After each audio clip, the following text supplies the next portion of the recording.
And we're back with some more oxygen not included. And as pointed out in the comments, we have successfully completed our toilet. Yes, it turns out the water tank now looks like a toilet, and now that it's been pointed out, I can't unsee it. Thank you. Thank you so much for putting that image into my head. Anyway, we were over at Tostibo, and over at Tostibo here, we're putting in a few little bits and pieces here to make sure that we can let this magma out. What we're going to do is we're going to open this tile here and let this magma flow across there. And the reason we're doing that is this magma here is heavily pressurized. You can see it's 2,500 kilos. 1840 kilos is about the normal pressure of magma. So the moment we open this, it's just going to shoot right out. And we want to release the pressure here before we put in some pumps on top, or pitcher pumps. Otherwise, it's just going to push up here and flood everything, and it causes horrible messes. So right now, our one duplicant, where are they? They should be off on his little rocket. They're doing all of the construction here, but we'll have another couple of construction crews along in a minute to help out poor Odin. Odin is a little bit exhausted, and plus, they don't have a way of getting oxygen back into this suit. I suppose I could put in a mini pump. No, not worth it. They've no way of even getting power. So we'll just, yeah, I think we'll retire them the moment the other two rockets arrive. So give me a couple more minutes here and we can hopefully get this started, and then it's on to taming some volcanoes. Time to see how well all our planning went. Oh, I don't want to pour this magma down here. The reasoning being, it's going to pile up and cause pressure. That pressure could cause us problems. Okay, you, get out of there. We're going to close that door behind you. I think it's this one. Okay, just in case that magma tries to sneak all the way back up. That's so hard to see on top of airflow tiles. There we go, much better. Finally pouring over the edge. Okay, you should notice that, yeah, that goes up above the 1480, which is, the 1840. It's going to go above that just due to the pressure of the magma falling down. And I don't want it forcing too much in here, otherwise this will pop up and hit the gas pump, or the liquid pump, and damage it. Yeah, there we go. No, so far we're fine. I think that might almost be enough just for now. Let me play around with this some more. This seems to be working out just about right, but I think my concern was warranted. If you look here, you'll see this pressure is 20, like it's 2 tons, and beside it it's a little bit higher. So I was worried that that would push its way under there. I may have been a little bit too worried. I think we could have definitely chopped a chunk off there, and I don't think, well, I'll have to keep an eye on it some more, but I don't think we would have had to worry too much. That's good to know. Alright, once that pressure has been let out, we can then get pitcher pumps on the rest of this. This will probably be the maximum size of our magma tank, for at least for a while. I've also got a little switch here we can throw, and that one there is hooked up to this door, so if we do want to cut off any more flow, we totally can. This whole setup, of course, is taking far too long to pump up all of that magma. We need to speed this along, so I'm thinking we'll stick in a second magma pump. I've never built 2 on one map before, or actually 2 in one playthrough, but I suppose we can get into it. Maybe you can grab that when it... Come on, yeah, see if you can grab the steel, can you? Nope, steel's gone. Never mind. We'll get it back, we'll just have to dig a little bit, it'll be fine. After an awful lot of digging, we've got ourselves down all the way to the bottom. Now, I haven't removed this last tile. I don't want the magma flooding in just yet. But we're going to put our liquid pump there. It's basically going to be an exact duplicate of this one. However, there is a bit of a problem. Well, power. This uses, say, to 360 watts. But then we've got this over here. Basically, between all of that and the Aqua Tuner, if all of them are turned on at the same time, which they will be if this is running, we're going to run into issues. So what we need to do is split the power grid. That means we're going to have to put in heavy watt wire and do a whole bunch of changes. So I had since moved all of this stuff over here just so that we could have it out of the way, but I think we're going to have to move it all back. The reason being we need some place to put down a liquid so that we're going to need to put down transformers, and those transformers need to be cooled, so we'll have to put the transformers in a liquid. I'm thinking right here is nice and close to that cooling loop, and that should allow us to transfer the temperature down fairly simply. Making this work is going to be, well, a little tricky, rejigging our entire power supply. Problem is we've got it all on one continuous conductive wire. So all of the solar panels, we need to feed them into the batteries, but through a transformer. And let me try and explain. This here is going to get pumped into this side of the transformer. Then the other side of that transformer is going to feed onto a heavy watt wire grid, all of which is, of course, going to be made out of steel because it's the only metal we brought here. Then we're going to have to replace all of these with the same material. And then we'll have to put a heavy watt joint plate right, say, there. Okay, a little bit of the liquid on the top layer should, or off here should fall down, but I don't think it'll be that much of a difference. We should have plenty of liquid there to fix with the batteries, or keep the batteries cool.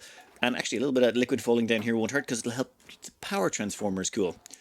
Alright, well, things got a little bit wonky there for a bit. Turns out that heavy watt wire I tried to stick in there, yeah, that was made out of steel and that was about 1,000 degrees or so. We had a little bit of this stuff flash to steam. We had to put in a gas pump. We still have a teensy weensy little bit of a problem over here, but I think we'll be okay. Yeah, that could take a little bit of time, but we should be able to drain that out again. It was almost the exact same thing that happened with the steam thing. Oh, and the super coolant, we can empty that out. Well, that was unexpected, but it's okay. I think we're safe. Everything's dropping back down in temperature, though we'll have to find some way of cooling this down. In fact, I think what we can do is we can stick in a temperature shift plate right here. Let's give us some... Oh, come on. Where's the obsidian? Yeah, grab a lump of obsidian. If we chuck that there, it should be able to draw temperature out of that, share it with this, which will also share it with the liquid below it. In theory, if we have done this right, that should start at about 45°, and then it will immediately just start, sucking temperature out of the heavy watt, which then dumps it down into the supercoolant. I think this could work out. Though I suppose we could extend that cooling loop. How much supercoolant did we bring over? Probably not enough. 290 kilos. You know what? Yeah, we'll just keep this very simplistic. Next thing we need to do is we need to connect this. This is going to be our core power grid. We need to connect it up to the steam turbine so the power from that also gets dumped in here. Then we need to disconnect these wires here, the one that feeds the Aqua Tuner, and feed it off one of the transformers. And then we'll have to do a few other bits and bobs, but one step at a time. I really do not like performing surgery on an active power grid. It just never feels right. Okay, so we sever that there. And we sever that there. Now this means that the Aqua Tuner is no longer powered, but we're okay for the time being. We'll grab a conductive wire from here, and we'll just bridge that across. And more steel across there. Boom. So that powers that, and since it's coming from the transformer, it can't overload that. However, there is one other thing we need to do. Is that finished yet? Nope, we're still loading magma. We're going to have to disconnect that for a minute. Actually, wait, no, maybe we can do this all at once. You see, we've got to get these solar panels down here, and we're going to feed them directly into that transformer. And those solar panels will be dumping power onto this grid, which we can then draw power off as we need. That's the theory. Now, let me see how we're going to implement that, though. Dear Lord, every time we put in some sort of extra wiring, and the moment it touches that supercoolant, it just flashes to steam. Yeah, all our steel is incredibly hot. I feel like making a bunch of steel temperature shift plates just to kill the heat. Alright, but it doesn't seem to be forming any liquid patches, otherwise it'd be in even more trouble. It just seems to be condensing and falling down and disappearing, which is good. In fact, yeah, we'll give that another minute or so. Yeah, there we go. Okay, this is what our power supply looks like, which is not great. So what we're going to do here is this. We are going to sever that from there and that from there. Now that means that should feed into that transformer. 1 second, snips tool. That is so handy. So the power from that should feed into that transformer, which feeds into our core network here. Then the outbound power can go like that. Right? Well, one of the downsides is, though, it still does feed these rockets up here. We might want to run or extend this cable up. That might be an idea. Yeah, you know what? Actually, wait, no. Nope. That would mean you would have to increase the gap here. You'll notice that we've just snuck out this through that one hole. We want to seal this up after we're done. Maybe put some melted igneous rock here to seal up the hole. We want the only entrance in here when we are done to be this one. This section over here. So I don't think we're going to go to second power wire. We'll just have to live with a few overloads while the rockets are here. They won't be here much longer, and once we switch down to one rocket as being the whole thing, should be fine. Okay, I think that should take care of our long-term problems with that, and this means we should be able to now run a second magma pump. We've shipped over a bunch of visco gel. In fact, we can deconstruct that to get the visco gel out, and we can start setting this up down here. Before we get this all started up, same as before, we're going to have to hook this up like that. And there we go. Perfect. In fact, we can deconstruct those there. That will extend the oxygen loop. Now, over here, we just have to hook this up to our... Yep, come on, there we go. That should start pumping oxygen out. It might take a little bit of time to... It's on the waste overflow from down here, so... Hey! Oh, I probably disconnected it at some point. There we go. Some of the waste overflow there, but it should be fine. I think we'll be all right. Now just give me 5 minutes while we fill the loops, and then all we gotta do is put ourselves down some visco gel. We have 160 kilos of this stuff, more than enough to get us started. We dumped down a bunch of visco gel down here. Yeah, there we go. How much have we got left? We don't want to put in, we want to save a little bit. And that is, you know what, that is plenty. And we'll keep the rest. In fact, we can deconstruct that as well. In fact, we can take out the mesh tile as well. That should give us more than enough naphtha down there to, or visco gel to power the liquid pump. Now we just need a little blob right there and we're good to finish. Now all we have to do is delete that tile, delete that ladder segment and put in the liquid pump and we should be good to go. All of it's been preset up. All of the magma should go up here and get sent up to the rocket. Now there's a couple of weird little finicky things you have to do with these, or security precautions you take. For example, see that obsidian? I am not picking that up. That stuff is going to rapidly rise in temperature. And, oh, grab that obsidian there and we're going to sweep that. Ooh, that looks really funky there, doesn't it? That visco gel. Yep, it looks real funky. But it's okay. It's okay. We will stick a steel gas or steel liquid pump there. But we don't want to pick that up, because if we pick that up, and our dupes decide to go on lunch or drop it for some reason, it will fall down into the visco gel and flash it to steam or gas or naphtha, or it can mess with it. So we're just not going to pick it up. We're going to leave it down there. And that should be the end of that. Now, do we have everything else sorted? Yep, pipes connected, and this is set to, where is it, down here? Yep, this is set to sort out the visco gel. Once this is up and running, we can double our magma extraction rate to 10 kilos per second. There we go. Let's see. That's what we were looking for. Perfection. Oh, look at that go. We have one solid 10 kilos per second line of magma going all the way up. This is going to fill the rocket in, it's going to half the rocket fill speed. Though, yeah, we've almost filled that one. We're going to need to make sure there's some space back home. To future-proof this, we've sealed off the top of it so that no magma can get in or out. That way later on we can cut open there and there and let the magma from this side also flow out and sort of cover these two sections. And that should speed up the taming of this planet, because we still have to tame that niobium volcano, and I need some space to do it in. It's, well, not the whole point, but that's one of the reasons we're spending so much time and effort to double magma extract this. But I think it's time to send our crews home. Actually, we can deconstruct that forge. That's going to be no longer necessary. Do a quick tidy up to get rid of all the garbage. And once all of that's done, we'll send our teams back to refuel the rockets. And then I think it's time to head on to Modilius. This place has a couple of tungsten volcanoes we desperately need to take care of. The hard part about this is going to be dealing with all of that liquid tungsten. That is, I'm not sure exactly how we're going to deal with that. But our construction crews should be here shortly, and once they arrive, oh, come on.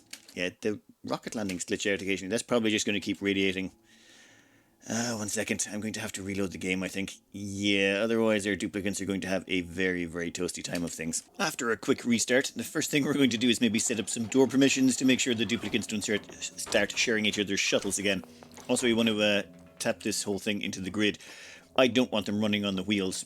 When they're running on their wheels, they're just wasting time that they could be spending building or dealing with the horrible problems they're going to have with these tungsten volcanoes. So let me do just a little bit of modifications here to make sure we don't run into any future problems. We have installed a couple of doors to prevent our duplicates going into the wrong capsules, which they are wont to do. Now you can of course lock the crews in, but if you lock the crews in, then they can't come out and build stuff. So you're kind of stuck using doors one way or the other. Now, how are we going to manage this?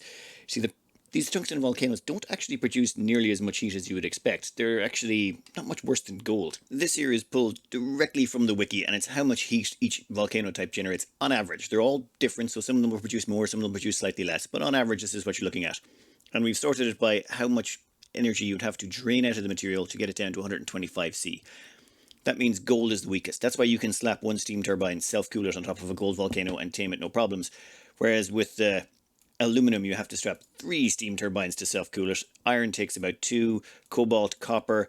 I'm not sure about niobium and tungsten though. You could get away with 1 maybe on the tungsten volcanoes, which honestly I'm kind of surprised about. In fact, if it goes to tungsten, you'll see this is just to get it to turn solid. You only have to drain a tiny little bit of heat. The reason being, while tungsten comes in at very high temperatures, the hottest of all of them, it actually solidifies at about 3,400 degrees, meaning it's very quick to actually turn it into a solid.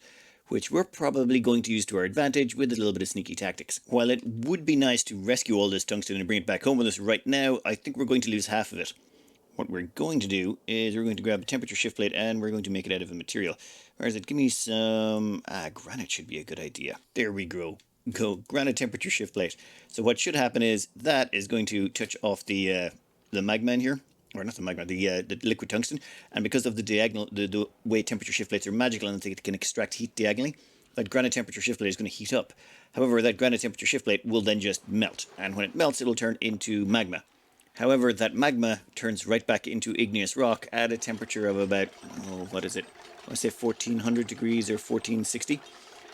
But the thing is, the granite won't be that hot. The granite will melt far before it gets to that point, meaning the granite temperature shift plate will just sort of instantly turn back into igneous rock the moment it touches the ground.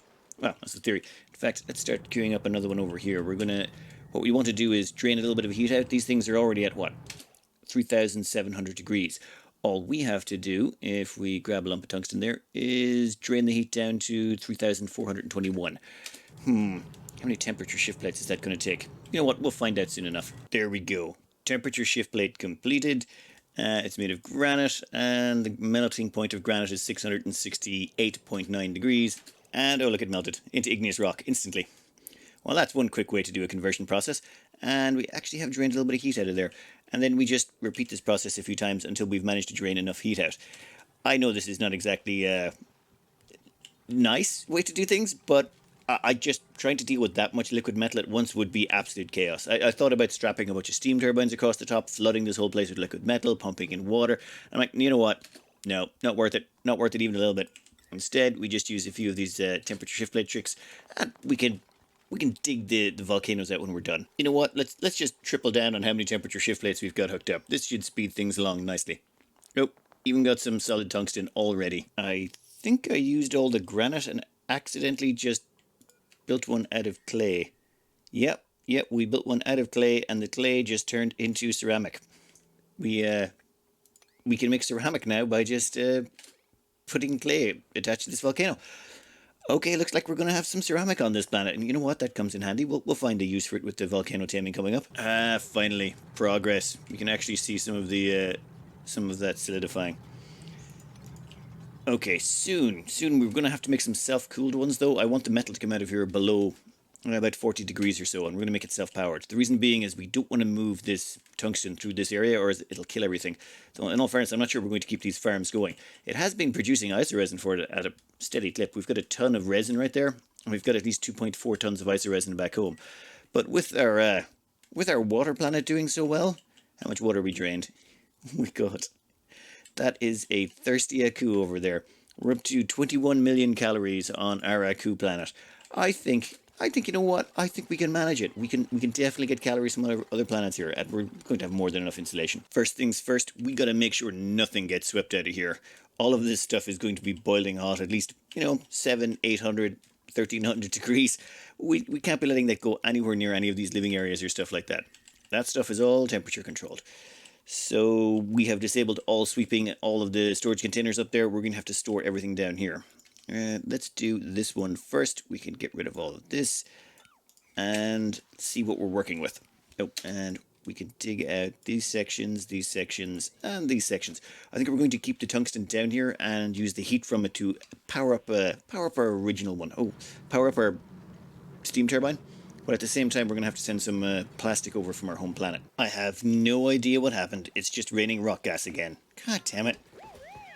I should probably get that tungsten and maybe turn it into some temperature shift plates just to cut down on the horrific problems we're going to have with it. That might be an idea, considering it's, 3,235 degrees. Yeah, I think that will be our next step, just so that this place remains habitable, at least for the foreseeable future. I just realized there's too much tungsten to do that with. It's, we've got about 40 tons of this stuff. So, no, we're just going to have to live with the possibility of stuff randomly turning to rock gas for no reason. I think it's just, the stuff is transferring heat with some of it. It shouldn't be, though. It's on neutronium. Where is this coming from? Never mind, never mind. We'll just have to build our containment facility and hope nothing horrible happens. Considering the random occurrences of all of this magma just showing up, I think we're going to start boxing things up out of the way just to be on the safe side. Then we're going to quickly put in some modifications here. Much better. Way tidier. Well, except for those bottles of liquid rock lying around the place. So instead we'll just pour them all over here. This temperature shift plate made out of clay should absorb most of it, and we should hopefully at least have a clear working space and no more surprises.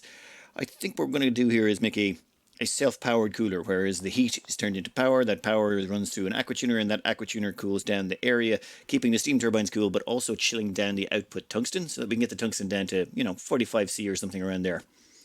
Let me think, how are we going to design this? Oh, we're still going to need a whole bunch of materials though from the home planet. Oh, we're going to need petroleum, aren't we? Now all we have to do is seal this sucker in, and the liquid lock will go right there. That's where the petroleum will go. We can't use water in this because this is obviously going to go above boiling point. We could also use crude oil, but there's nothing around. So we're going to fire over some petroleum from the home planet. And in fact, the Aqua Tuner we're using here, I'm going to use thermium. I mean, this thing is going to be providing for our thermium needs for a while, so we might as well invest. I think I figured out where that magma came from. I think a piece of rock landed on top of this tungsten. That tungsten piece there is 3.8 tons. And that igneous rock that's landed on top of it, if you look at it, that temperature is going up rather rapidly. That's what must have happened. Now, someone sweep that up. Now. Now? Anyone? Come on. It only got to about 85, 90 degrees. I'm going to call that a safe one. Alright, how are we going to quite squeeze this in? Oh wait, that's too short. I want to put in... One thing I worry about here is battery storage. We need to be able to store the power in between eruptions. So that, well... how do I explain? This is going to generate heat. That heat we're going to need to generate cooling with, but we need to store it intermediately in some batteries. So I'm thinking... I was going to put some in here, but I think we can chuck some below and then run some cooling through it. So how about we stick a few batteries down here? We have plenty of tungsten, but do we have anything else? You know what? We have plenty of tungsten. Let's just go with the tungsten defense. Yeah, there and there. Nope. And then we'll have a little... We're going to put those in now because at some point we're going to put that in and fill that liquid lock, and then we won't be able to get back through there anymore. We've also got to put a cooling loop through here. So for the cooling loop, I'm thinking thermal aqua tuner. We're going to make that out of thermium. Ship that over from our home planet. Well, fired it over in a gun. And now let's see how we're going to sort out the piping for this. To the piping, this is going to look like a glorious mess. What'll happen here is this cooling loop will come up through here and cool the steam turbines on top, going through tungsten pipes through there. Because we've got loads of tungsten, it's weird using it for cooling them. And then we'll run more cooling down here through the batteries. We'll put 4 batteries down here. And that will keep our batteries cool and also provide us a decent amount of power. In fact, for power, let's grab cabling here. You know what? More tungsten. We have so much of that stuff, we might as well go nuts. You go up to there, and done. So that should allow us to provide 4 batteries. We can also stick another battery in here if we want, though I haven't quite decided what I'm going to do in that corner. We could put the battery in the steam room, though I worry how hot this is going to be, especially when we first dump in those, how many tons? A lot of tons of very hot tungsten. While this is finishing up, our Tostibo rocket is about to launch. We got notified there that it's the magma had backed up. So we've expanded the tank slightly from 26 to 27 tons, and now the magma is draining. I did have to, before we leave here, put in a couple of gas pumps. I somehow released a kilo of oxygen in here. I think I deleted a gas pipe, but that was a minor problem we took care of on the side. Thankfully, nothing got too hot. Some things did get a little toasty, though. However, what was it? Ah, yes. What I wanted to talk about here was the power. You see, it's a little bit of an odd feature here, but all of this power is coming down here and feeds into the grid on here. And then, supposedly, all the power comes out of this one section. But that's not quite accurate. You see, what happens is there's actually a battery built in here on the rocket. So while the rocket is landing, it acts as a battery for the solar panels as well, which is good because that's what this is connected to. Now, I'd like to say this was planned. This was completely accidental on my part. I came back here at one point going, oh my god, that's probably shut off because of the solar panels went out. Well, at night, that should theoretically be off if that battery wasn't there. But thankfully, it's only necessary when the rocket is landed, and when the rocket's landed, the battery is there to act as a power storage. Just one of those happy accidents that are very rare in Ani, where things all work out in your favour. Now, right now, we're just going to clean out the last of the magma out of the piping and send that back home to be unloaded. Magma-wise, that is actually a much faster way of doing things. We're doing pretty good, though we've got Yeah, we have so much magma to go, don't we? Yeah, I need to order that new PC. And there goes another, what, 20, 40, 50 tons of magma? Slowly but surely we'll drain this entire planet dry. Ah, delicious, delicious magma. How long before we can drain this planet dry, I have no idea. Alright, back to Modilius. It's time we've took care of this once and for all. First thing, we've got to put in a layer of... We want to put in a layer of liquid through here so that it acts as a transfer medium for the smart batteries. We're also going to need to put in a layer of liquid here so it acts as a transfer medium for the steam turbines. And I'm thinking super coolant, of which we should now have quite a bit. Yeah, we sent over some super coolant and some petroleum because we're going to need it. You know what, let's just deconstruct that now. We could do things with pumps, but you know what? We'll just use duplicate labor. It's always cheaper and easier that way. Quick deconstruct, reconstruct to solve any problems, and that also frees up all of the super coolant and liquids in it. They just pop out as bottles. Then we wander down here, and we're going to dump 200 kilos in there, 200 kilos down here, and that should be the end of it. And I've made the choice of putting in all the power cables, and all the liquid pipes. Everything is in, so there should be nothing getting added that will be really hot and cause something to flash to steam again. Or, well, liquid supercoolant. Or steam supercoolant. Okay, that is perfect. We'll just set you to sweep only now. And that 200 kilos should not cause anything to become submerged, but at the same time provide a perfect medium to transfer all the temperature between all those batteries. And Matthew there can dump one in there. Done. Same thing, we'll just have to have the sweep only. Now, one question is, why don't we just stick the batteries in there and use the heat to help generate more power? It would require more space, and we need a bigger steam room, and it'd just be more effort, so you know what? Just leave it. Oh, I suppose I could have just... If we had made those mesh tiles... Oh... Actually, no, still not worth it, because then you might have tungsten flowing over the edge, and it'd get all sorts of confusing.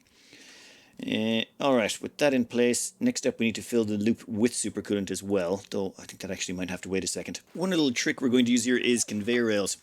We're going to pick up all the tungsten that falls out of this when it's boiling hot, throw it into the conveyor loader, made of thermium, and it'll rotate around here through all the steam, and then right back out again. And it won't be allowed to escape until the thermosensor detects that its temperature is below, say, 135 degrees should be plenty. If it's below 135, then the automation will turn on, and I haven't put in the automation just yet. There we go, automation in place. Once it's below 135, it'll get the conveyor rails will let it out. Now, I still am waiting on some more steel, but then we're going to have that rotate up here and kind of go through the base of the steam turbines, because the steam turbines are going to be nice and cool because of all the chill running through them. So in theory, we cool the tungsten down to about 140, and then we let it cool down to about 40 degrees by running through here. Though I do need a whole bunch more steel to finish all these conveyor rails.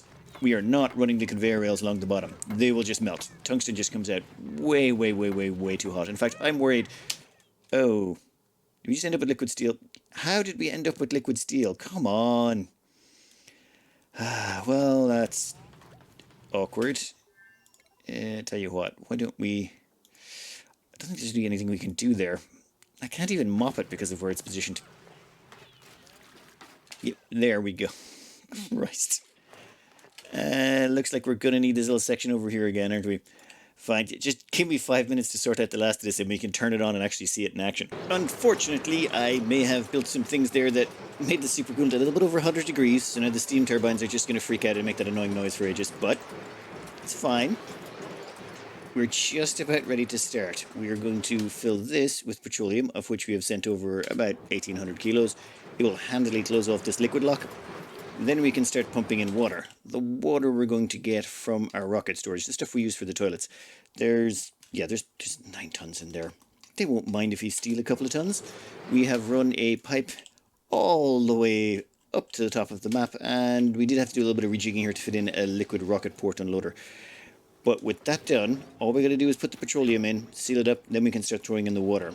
It's immediately going to get problematic. Oh wait, no, we got to put in the supercoolant as well. We've got to fill our little liquid loop around here, which means we're going to need to feed some power into that. One moment. The overly complicated tungsten volcano tamer is just ready to start up.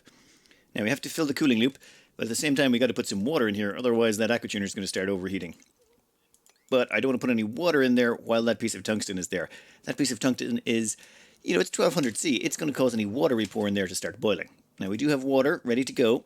coming all the way from our rocket, so we're good on that front. We're ready to start applying the water. But what we want to do is dig out this tile of tungsten and then immediately get it out of there so that we can put in some water and then, you know, apply a little bit of heat more gently rather than dumping in that much all at once. Or at least have more water in there to absorb it. Otherwise, the temperature here is going to spike up to a well above melting point of, well above the heat-resistant point of a lot of our equipment. And you know what? Yeah, we'll turn that off there. That should be plenty of super coolant. Someone get down here who's got the skills to dig out tungsten. Wow, that is one of the tougher materials. Chief Multi-Hat, though, has the necessary hat for this. And good job. Oop. Grab that. Go on. Just grab it. Don't think about it. Just take it. Ah, God damn it. Never mind, we'll just have to wait for someone else to come and remove it. How much time we got on this volcano? We got 0.4 of a cycle. It's fine, 0.4 of a cycle, plenty of time. There's Furious George to grab some of it. Do not drop it in the oil lock. Just no one think about dropping it in there. Yep, that's good. That's good. Don't drop it in the super coolant either. Perfect, perfect. All done. I think we are now ready to start. Oh, my God, they managed to heat up the super coolant up here again. Every time they walk through here, they're dragging through heat from all the hot items they're walking with. But first things first, we want to start loading up the we want to start dumping water into the system. For that, we already have all the pipes built. We can just go like that. There we go. Water starts to pour in. Perfect. This is exactly what we wanted. So now that the water's pouring in there, it gives us a little bit of something to work with. And now we're also going to want to start putting the super coolant through. For that, we're going to require power. Now, I haven't hooked up the batteries yet, and oh, please tell me these aren't recharging. Are they? Oh God, they're all recharging. Why did you pick this moment to recharge? Wonderful. They're all coming back to get their charging dose. We'll have to wait till they're finished before we can do anything. Otherwise, we'll redline the grid. These are all on the same circuit. And I was just going to tap into that. I figured they only charge once every like 2 or 3 days. We could, or is it a day or two? Whatever. It was highly unlikely we would get caught out at that time. But never mind. Never mind. We'll just keep jumping in some water. Finally, all those little suckers are recharged. In fact, they've completely drained their battery banks almost. Ugh. No, there's a little bit of power left. There's enough for what we need. We just want enough to get the system kicked in. All right, you kick into there. And yes, we do want this on. And we do want that on. Okay. We had all the wires built beforehand, so that should be good. In fact, we've also got those wires built, so we can hook that up when the time comes. Oh, wait, why is that not hooked up? Okay, so we just got to hook that together. Perfect, that's all that's left. So we're now pumping the super coolant onto the loop. That's going to go around here. If the temperature is above 10°C, the Aqua Tuner will kick in. Ooh, you know what? I think we're going to cut off the water intake. That's enough of that. There we go. Right.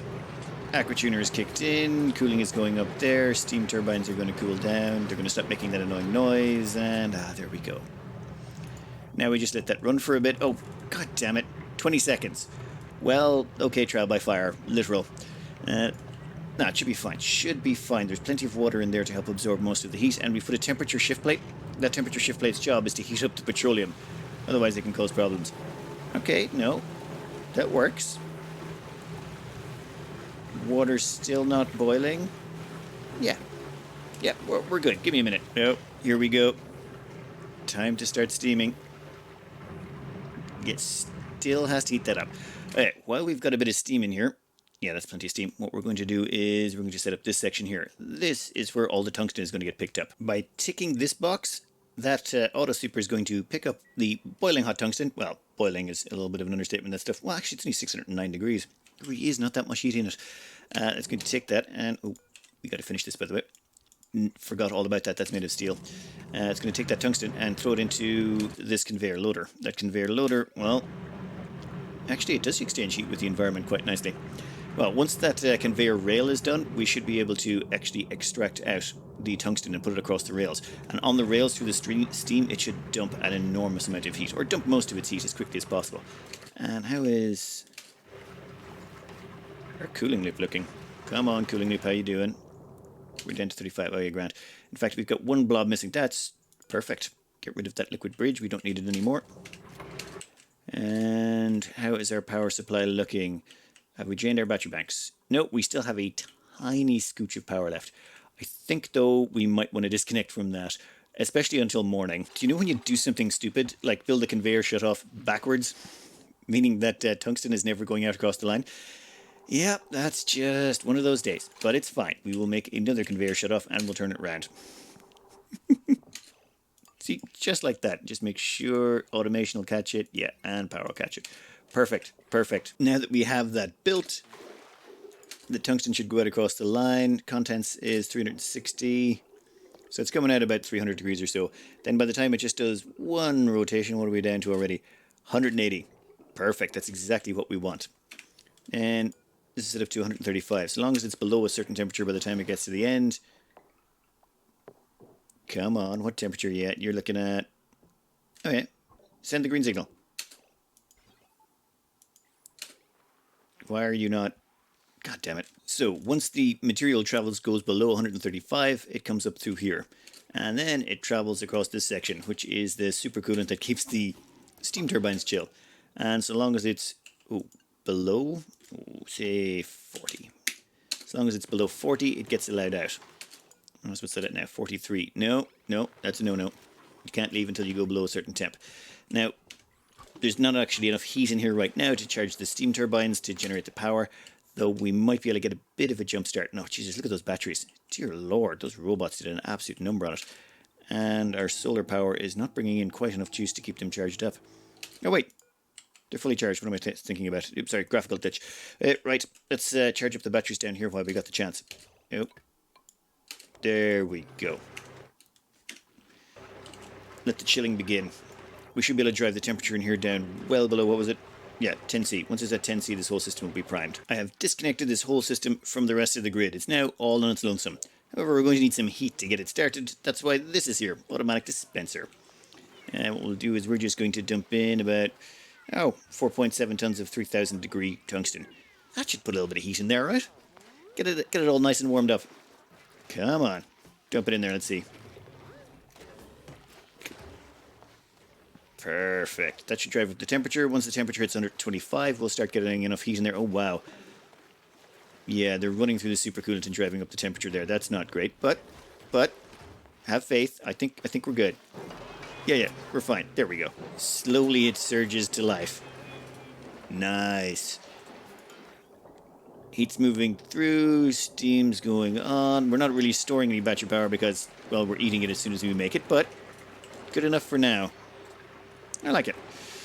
We'll give it 5 minutes, see how it stabilizes out, then take one last look. Because I gotta do this one. Well, I'll do this one off screen because we've got to do pretty much the same build. Assuming this one works out how we intended. The system should be fairly stable because it's actually dumping in more temperature now. All I'm really worried about it doing is melting that conveyor rail. 1500 degrees. Oh, that's the contents of it. What's the actual conveyor rail going up to? It's fine. It's fine? Yeah, it's grand. Okay, that actually worked out pretty good. That gives us enough power. Oh, wow. What are these hitting? 800 watts. 850 is the max, so perfect. This is basically a self-cooling volcano, and the material comes out the other end at 40 degrees, and we could change that to lower if we wanted to.